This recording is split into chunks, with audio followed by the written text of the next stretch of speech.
लोकसभेनंतर one day खेळून चालणार नाही हे माहीत असल्यानं आम्ही T20 खेळलो. नागपुरात फडणवीसांचं वक्तव्य. सत्ता कधी डोक्यात जाणार नसल्याची प्रतिक्रिया.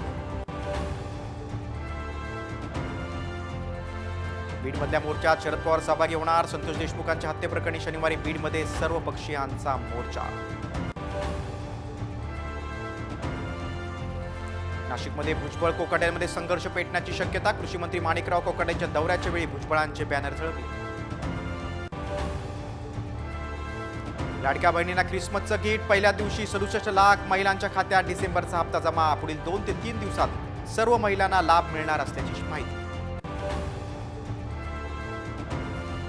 12 लाख नव्या लाडक्या बहिणींचा समावेश. आधार जोडणी झालेल्या महिलांना आता लाभ मिळणार. 4 ते 5 दिवसात सर्व महिलांच्या खात्यात पैसे जमा होणार.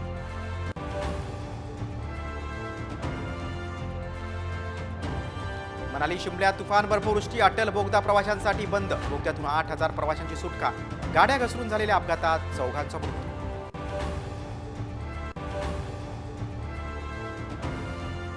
कांदा दरात घसरण सुरूच. 500 कोटींचं नुकसान. निर्यात शुल्क हटवण्याची मागणी. भारतासह जगभरात ख्रिसमसची धूम. रोषणाईनं सजली विविध शहरं. मुंबईतही ख्रिसमसचा मोठा उत्साह.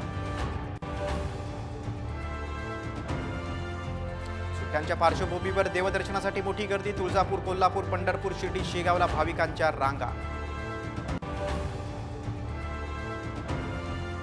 कझाकिस्तानच्या अक्ताऊमध्ये विमान कोसळलं. 72 जण करत होते प्रवास. 12 जणांचा जीव वाचला.